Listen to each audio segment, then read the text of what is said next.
વધીએ બીજા મહત્વના મુદ્દા પર અને આ મુદ્દો જોડાયેલો છે વડોદરાના શાસકો સાથે। વડોદરા મહાનગરપાલિકા કોર્પોરેશન જાણે કે અક્કલનું પ્રદર્શન કરવા માટેની હરીફાઈમાં હોય, વારંવાર અક્કલનું પ્રદર્શન કરે છે। આ વખતે તો અહીંયા પરાકાષ્ઠા જોવા મળી।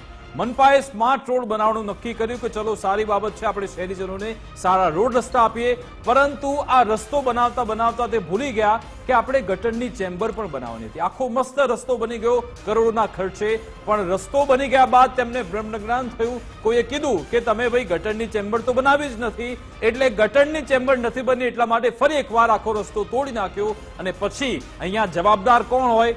કોન્ટ્રાક્ટર હોય, એન્જિનિયર હોય। કોન્ટ્રાક્ટર સાહેબે તો સ્વીકારી લીધું કે એમાં વરસાદી ગટરની ચેમ્બર અમે બનાવી નથી, અમારી ભૂલ થઈ ગઈ છે। સવાલ એ છે કે કોન્ટ્રાક્ટર ચલો એને ખબર નથી પડતી, શું આ જવાબદારી નિભાવનાર એન્જિનિયર તેમને ખબર નહોતી કે આ પ્રોજેક્ટ પાસ થયો છે, અહીંયા રસ્તો બની રહ્યો છે, તો આપણે ત્યાં ગટરની ચેમ્બર બનાવવાની છે। હમણાં જે વરસાદી માહોલ હતો, ચોમાસાની સિઝન, તેમાં વડોદરાવાસીઓ કેટલા હેરાન પરેશાન થયા તમારી બેદરકારીના કારણે, તમારી આ ભૂલના કારણે। અને હવે તમે હસ્તામાં સ્વીકારી લો છો કે અમારી ભૂલ થઈ ગઈ, પરંતુ તમારી ભૂલના કારણે કેટલા લોકોએ યાતના વેઠવી, પરેશાન થયા અને 450 ઘરોમાં પાણી ભરાઈ ગયા હતા। મુફદ્દલ, શું આ એન્જિનિયર અંગૂઠા છાપ છે? 14 કરોડની રકમ ખૂબ જ મોટી છે અને આ લોકોને એટલે નથી ખબર પડતી કેમ કે એમના ખિસ્સામાંથી એમને કાઢવાની નથી। આ વડોદરાના શાસકો દર વખતે એવું કહી દે કે અમારી ભૂલ થઈ ગઈ, અમારી ચૂક થઈ ગઈ, અથવા તો અમે તપાસ કરીશું, તપાસમાં જે તથ્ય બહાર આવશે એની સામે પગલાં લઈશું।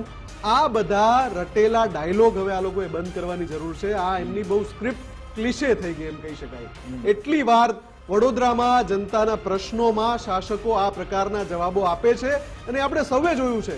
તમે એક 14 કરોડનો રસ્તો બનાવો છો, એના માટે એક પ્લાન થાય છે, કોન્ટ્રાક્ટરને કામ આપો છો, બધું તો તમે પ્રક્રિયા મુજબ કરો છો, તો પછી એની અંદર વરસાદી પાણીના નિકાલની વ્યવસ્થા કેવી રીતે રહી ગઈ ભાઈ?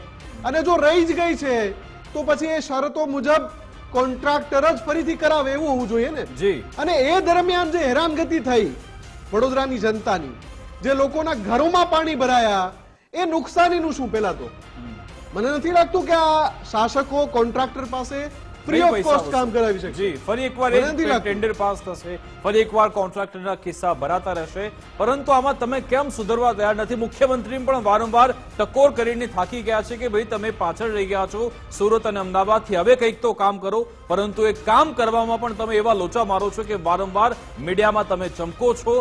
હવે આશા રાખે કે હવે તમે સુધરી જશો। હવે